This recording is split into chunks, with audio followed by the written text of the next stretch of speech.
Seja bem-vindo a essa série, o Evangelho de João, o Espiritismo e o Inconsciente Puro.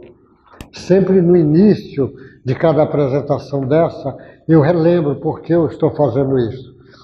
Eu fico batendo de propósito, porque o Evangelho de João é que você pode entender mais facilmente o Cristo. Apesar das pessoas dizerem que é o mais simples, talvez o mais complexo de todo o Evangelho. Todos eles são belíssimos, eu não tenho dúvida, a beleza de cada um daqueles Evangelhos. Mas o do João, ele é especial, que ele escreve numa visão universal. Ele escreve diferente do Mateus, que escreve quase que para o povo hebreu.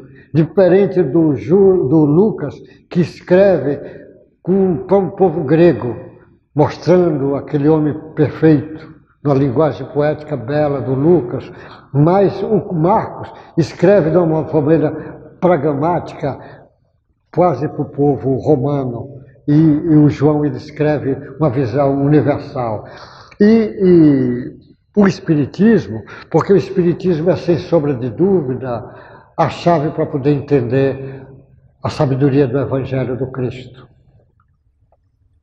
Inconsciente puro, porque o inconsciente puro é a parte crística de cada um de nós que está dentro dele. Então precisa acordar a parte crística para trazer para a nossa consciência essa parte, que talvez é uma das maiores finalidades do Espiritismo, trazer o Cristo de volta, mas trazer para dizer que você tem que trazer isso para a sua consciência, para você entender se o Cristo é o modelo e o guia, o Cristo vai ser seu caminho.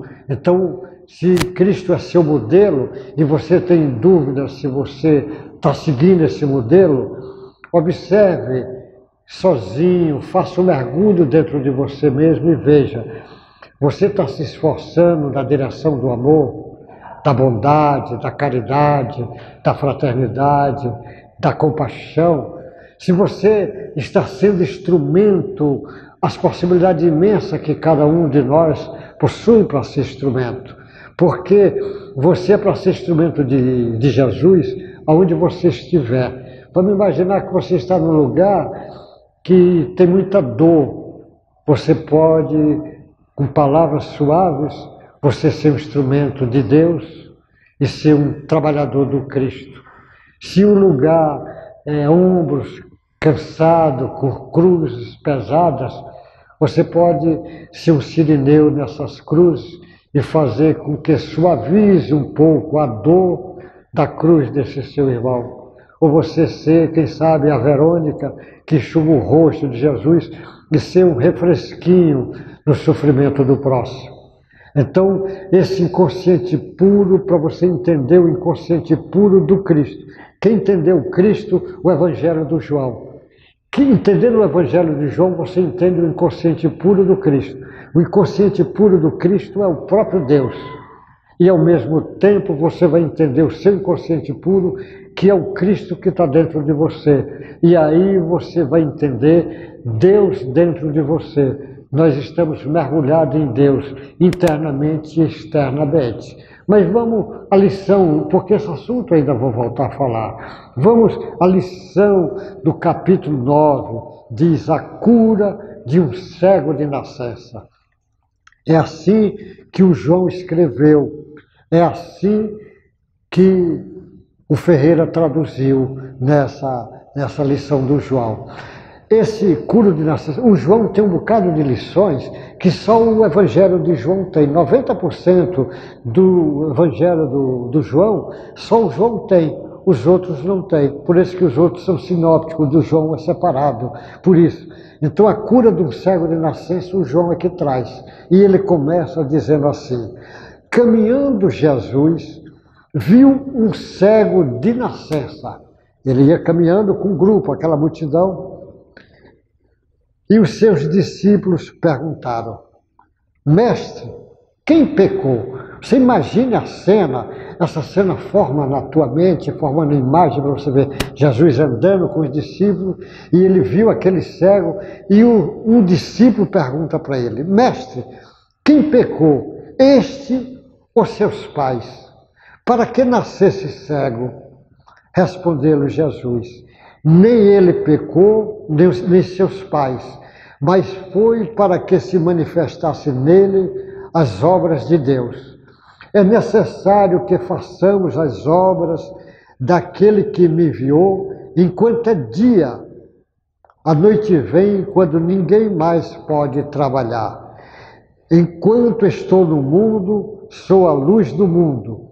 Dito disto, cuspiu na terra e, tendo feito lodo com a saliva, aplicou-lhe aos olhos do cego, dizendo-lhe: vai, lava-te no tanque de Siloé, que quer dizer enviado.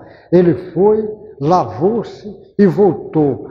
Então os vizinhos e os que dantes o conhecia de vista, como mendigo, perguntavam: não é este o que estava sentado pedindo esmolas?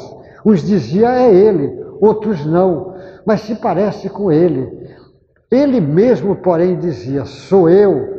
Perguntaram-lhe, pois: como te foram abertos os olhos? Respondeu-lhe ele: um homem chamado Jesus fez lodo e untou-se os meus olhos e disse-me: vai ao tanque de Siloé, lava-te. Então fui, lavei-te e estou vendo. Disseram, pois: onde está ele? Respondeu: não sei. É assim que ele começa. Olha a frase, a sabedoria para que a gente possa entender isso. O discípulo pergunta, mestre, quem pecou? Foi este os seus pais para que nascesse cego? Por que o discípulo perguntou, foi este o seu pai? Porque os discípulos sabiam, naquele período sabia que existia reencarnação, que tem alguém que nasce com deficiência porque foi erro, ou seja, pecou erro lá atrás, sabia disto. E outros sabiam que às vezes a pessoa nasceu porque herdou dos pais isto. Naquela época existia sífilis, e a sífilis congênita, às vezes a pessoa nascia cego, herdou do pai, é como se fosse um miasma do pai. Então perguntaram, é do pai, ou seja, ele veio de uma doença kármica da família, uma doença, por exemplo, sífilis, um exemplo, ou herdou lá atrás. Ele está chamando a atenção que existe. E nesse caso, Jesus respondeu, nem ele pecou, nem seus pais, mas foi para que se manifeste nele as obras de Deus. Eu lembro, uma vez, quando o Espírito conta que ele teve um filho cego, e ele começa a se interessar por tudo de cego. Começa a estudar, se interessa por tudo que é coisa de cego, inclusive estuda medicina e faz oftalmologia para dominar tudo do cego. E trabalhou com esse tipo de deficiência visual das pessoas. Do outro lado da vida, ele diz, continuando o seu estudo, ele fala, eu gostaria agora de vir como missionário para trabalhar com os deficientes visual, com os cegos, porque eu entendo tudo do assunto. E um espírito disse para ele, você entende bastante, mas não entende tudo. Ele disse, o que é que falta para entender? O espírito disse, nascer como cego, você vai entender. E nasce esse homem como cego, e alguém vai dizer, quem pecou, foi o pai ou foi ele? Nem foi ele, nem o pai. Na realidade, é para as obras de Deus se manifestar através dele, porque é um grande avanço que faz. É necessário, Jesus diz, é necessário que façamos as obras daquele que me enviou, do Pai. Enquanto é dia, vem a noite, quando ninguém pode trabalhar. Eu sou a luz do mundo. Então você veja, para nós também é a mesma coisa. Jesus é a luz do mundo, é verdade? Mas nós também somos filhos da luz. E também a nossa luz ainda está pequenininha, nós precisamos transformar ela num palito de fósforo para começar a iluminar as escuridões. Mas ele disse que tem que trabalhar enquanto é dia, porque a noite chega e não pode trabalhar. Por isso, os jovens deveriam começar a despertar para as coisas divinas enquanto é dia, enquanto tem o vigor da juventude. E não deixar, como tem pessoas que vai acordar para esse lado nos últimos instantes. Está na cama, às vezes já não pode fazer a parte que gostaria de fazer. Então, as jovens, ou que não sejam jovens, aproveita a oportunidade e começa a trabalhar. Eu lembro uma vez o Divaldo falando com a senhora que ele disse: Divaldo, eu vou lá na mansão ajudar. Ele disse: vá. 10 anos depois encontrou ela já estava com 60 anos. Divaldo, eu vou lá na mansão ajudar. Ele disse: pode ir, vá. Depois encontrou ele, ela já estava com 80 anos. Divaldo, eu estou pensando em ir na mansão. Ele disse: vá logo, porque senão não vai dar tempo mais você. Então, acorde e começa o seu trabalho. Ele diz: eu sou a luz do mundo. Dito isso, cuspiu na terra e, tendo feito lodo com a saliva, aplicou nos olhos do cego. É muito interessante a técnica de Jesus. Jesus curou alguns cegos. Uns, só tem 2 casos que ele usa saliva. Nesse, que ele usa, e tem outro também que ele usa. Mas, normalmente, Jesus não usa essa técnica. Usa outras técnicas. Porque Jesus, ele domina toda a ciência que nós conhecemos e milhares de ciências que nós ainda não conhecemos. Com certeza, quando ele usou essa técnica, ele estava aplicando uma prática científica que nós ainda não temos conhecimento dela. Por isso que não entendemos. Mas ele não estava fazendo um milagre, ele estava aplicando um conhecimento de ciência que ele domina com profundidade. E as pessoas não entendem. Igual quando ele pega a orelha do soldado Malco e cola de novo, ali que o Pedro arranca com a espada, ele ali naquele instante, ele está fazendo uma ciência que o homem ainda não tem conhecimento. Só que o conhecimento dele é tão grande, naquele episódio da orelha, o Pedro arremessa uma espada, arranca a orelha do mal. Jesus pega a orelha, coloca no lugar, chama a atenção Pedro: Pedro, quem com ferro fere, com ferro será ferido. Ele, além de fazer isto, ele tinha acabado de ensinar ao Judas, quando diz: amigo, a que vieste, quando Judas dá um beijo. Ele, ao mesmo tempo, fez a cirurgia, deu ensinamento para o Pedro, para a multidão, e para o Judas, e ao mesmo tempo lições imensas para todos nós, no espaço curto de tempo, porque ele tinha um domínio perfeito sobre essa ciência, que nós não conhecemos. E ele disse, a saliva aplicou nos olhos do cego, dizendo: vai e lava no tanque de Siloé. Siloé é um tanque que já os profetas antigos usavam, porque era um tanque que ele dizia que as pessoas faziam cura lá. Ele manda o cego lavar lá nos tanques. Ele lava e volta, e ele volta bem, ele fica bom, fica enviado. Ele levou, estou vendo, lavou no cego, ele foi, lavou-se, voltou vendo. Então os vizinhos, as pessoas não acreditavam: mas é esse mesmo? Não é esse camarada? Porque normalmente a sociedade é assim. E Jesus...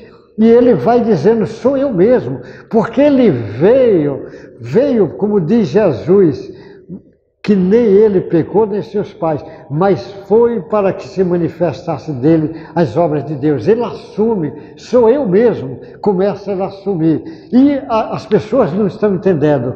Aí, nessa mesma sequência, os fariseus interrogam o cego. Olha que sequência fantástica.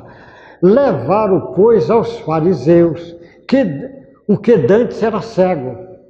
E era sábado. Jesus era danado para curar no sábado, até para quebrar aquele ritual dele. Era sábado, o dia em que Jesus fez o lodo e abriu os olhos. E então os fariseus, por sua vez, lhe perguntaram como chegar a ver. Os fariseus perguntando ao cego: como chegar a ver? Ao que ele respondeu: aplicou o lodo aos meus olhos, lavei-me e estou vendo. Por isso, alguns dos fariseus diziam: esse homem não é de Deus, porque não guarda o sábado. Olha onde é que estavam as interpretações. É de Deus porque não guarda o sábado. É preciso a gente ter cuidado com esses tipos de interpretações legalistas. Dizia outros: como pode um homem pecador fazer tamanhos sinais? Houve a dissensão entre eles. De novo perguntaram ao cego: que dizes tu a respeito dele, visto que te abriu os olhos, que é profeta? Respondeu-lhe. O homem disse: ele é profeta. Não acreditaram os judeus que ele fora cego e agora via, enquanto não lhe chamaram os pais e interrogaram. Mandaram chamar os pais, os fariseus e o chefe lá da sinagoga. E perguntaram ao pai: é o vosso filho de quem dizeis que nasceu cego? E os pais disseram: como, pois, vê agora? Então os pais responderam: sabemos que esse é nosso filho que nasceu cego, mas não sabemos como vê agora. O quem lhe abriu os olhos também não sabemos. Perguntai a ele, idade tem, falará por si mesmo. Isso disseram seus pais, porque estava com medo dos judeus, pois este já havia assentado que se alguém confessasse ser Jesus o Cristo, fosse expulso da sinagoga. Por isso que disseram os pais: ele tem idade de interrogar. Quer dizer, foram interrogar o cego e ele confirma. E o cego diz: ele deve ser profeta. E vai chamar os pais, e os pais com medo de ser expulso da sinagoga. Porque ser expulso da sinagoga naquela época era uma coisa. A igreja até pouco tempo, quando excomungava alguém, era coisa grave. Imagine naquela época ser expulso. É praticamente você virar um herege. Ele tem idade de interrogar, porque o pai tinha medo dos julgamentos dos chefes da sinagoga. Então chamaram pela segunda vez, você veja de novo, chama pela segunda vez o que fora cego. E lhe disseram: dá glória a Deus, nós sabemos que esse homem é pecador, os fariseus dizendo. Ele retrucou, aí o homem retrucou, olha como ele veio para exaltar Deus, como diz Jesus. Se é pecador, não sei. Uma coisa eu sei, eu era cego e agora vejo. A segurança dele. Perguntaram, pois: que te fez ele? Como abriu os olhos? Ele lhe respondeu: já vos disse e não atendeste. Por que quereis ouvir outra vez? Porventura quereis vós também tornar-se seus discípulos? Olha a frase que o cego diz para ele. Então os injuriaram e disseram: discípulo dele és tu, mas nós somos discípulos de Moisés. Sabemos que Deus falou a Moisés, mas esse nem sabemos de onde é. Respondeu-lhe o homem: nisto é de estranhar que vocês não saibais de onde ele é. E contudo me abriu os olhos. Saberemos que Deus não atende pecadores, mas pelo contrário, se alguém teme a Deus e pratica a sua vontade, e a este atende. Desde que há mundo, jamais se ouviu que alguém tenha aberto os olhos de um cego de nascença. Se esse homem não fosse de Deus, nada poderia ter feito. Mas eles retrucaram: tu és nascido de todo pecado e nos ensina a nós, e expulsaram do templo. Olha que lição e que testemunho o homem está dando. Por isso que Jesus disse que ele veio para dar o testemunho. E ele enfrentou os chefes da sinagoga, os fariseus, ele enfrenta, porque ele está dando testemunho. É a mesma coisa, alguém que entrou na frequência de Jesus, entrou na frequência do inconsciente puro, ele vai ser testemunho de Jesus, e ele não tem medo de ser testemunho de Jesus, porque ele sabe que a frequência de Jesus é a frequência da verdade que Jesus vem ensinar. A frequência de Jesus é a frequência de Deus, e a frequência de Deus é eterna. Por isso que toda a finalidade do cristianismo é acordar isso em cada um de nós. E o Espiritismo faz isso como ninguém. Vem acordar o Cristo que está dentro de você, a essência divina que está dentro de você. Vem acordar a parte de Deus que está dentro de você. E aí você entende porque Jesus diz: o que eu faço, qualquer um pode fazer, muito mais. Olha o que está reservado para você na hora que entrar nessa frequência. Agora se diz: eu sou cristão. Você é cristão, mas continua cheio de mentira, roubando, levantando falso, continua enfiando a cara em drogas, em vícios, continua passando rasteira nas pessoas. Cuidado, que esse cristianismo teu é muito perigoso, não é o verdadeiro cristianismo. Aí Jesus revela ao seu cego, continua na sequência.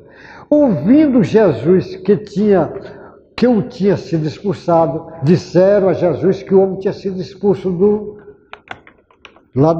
da sinagoga. Encontrando, lhe perguntou Jesus. E quando encontra o homem, Jesus pergunta: crês tu no Filho do Homem? É uma frase que Jesus usava muito para se referir dele, Filho de Deus.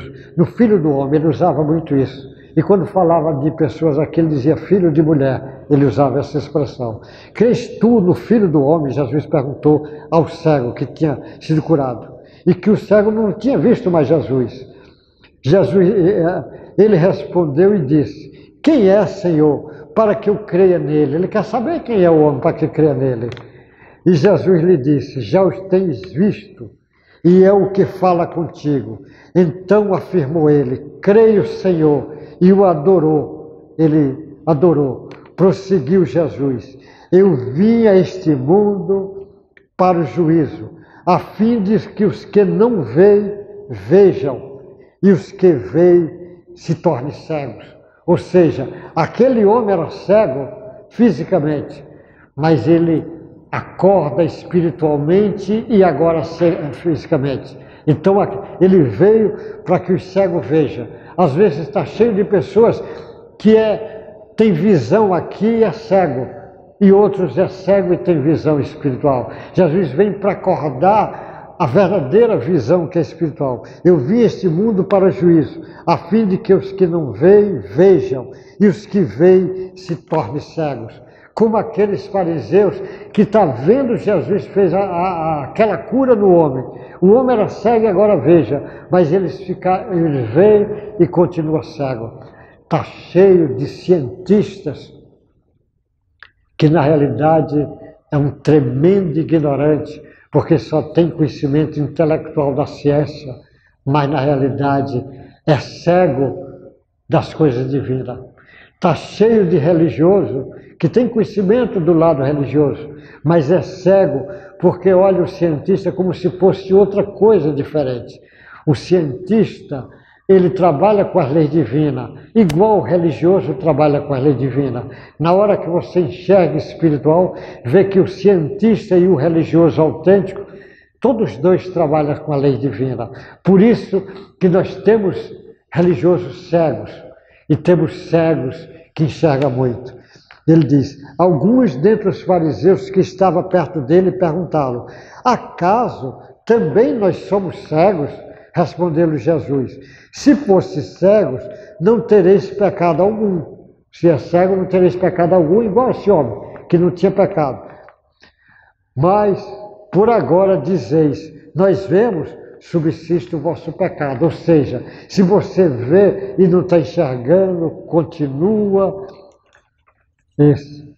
Esse Jesus veio para acordar, e você vê que ele diz, alguns dentre os fariseus, ele diz: eu vim este mundo para o juízo, a fim de que os que não veem vejam, e os que veem se tornem cegos.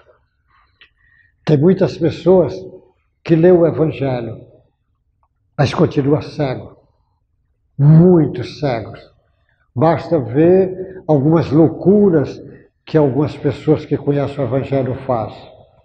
Mas tem outros que abrem os olhos espirituais e passam a enxergar com mais importância, porque os olhos físicos, fenômeno, é transitório, é passageiro. Vai durar no máximo a tua existência, morreu, acabou os olhos físicos. E os olhos da alma? Tem pessoas que continuam cegos depois desta vida. Tem pessoas que enxergam já nesta vida. Jesus, ele veio acordar os cegos da outra vida e os cegos desta vida. Ele quer que você abra os olhos. Por isso que ele diz, tem pessoas que têm olhos para ver e não vê. Tem ouvido para escutar e não escutam. Então Jesus, ele veio acordar a nossa cegueira espiritual milenar. Nós temos o inconsciente puro dentro de nós. Temos a parte divina dentro de nós desde o início do nosso processo evolutivo. Agora, o Espiritismo faz com que você, entendendo Jesus, através dessa sabedoria do Evangelho de João, acorde as possibilidades gigantes que tem dentro de você. Então, se você era cego, era porque você não entendia que você é filho de Deus. Você é uma verdadeira perfeição divina que está dentro de você. E você só enxerga a periferia de você mesmo. Olha só os fenômenos, só o lado material. Na hora que você abre os olhos para o lado espiritual, é por isso que Jesus diz, aqueles que me veem, me seguem. Aqueles que me escutam, me seguem. Aqueles que escutam a minha voz, me seguem. Você está escutando Jesus, está vendo Jesus, está sentindo. A doutrina espírita vem e diz, agora começa a pôr isso em tua prática. Você tomou consciência, reflete, medita e agora traz para a tua prática. A prática do cristianismo é simples. No mundo conturbado como esse nosso, às vezes você vê uma pessoa sofrer um acidente de carro com a família toda, o carro está todo arrebentado e a pessoa está inteira, não aconteceu nada. Agradece a Deus, porque Deus existe e você foi defendido. Às vezes você chega em casa sem acontecer nada, tudo correu bem. Agradece a Deus, porque nesse mundo conturbado é tão fácil acontecer as coisas.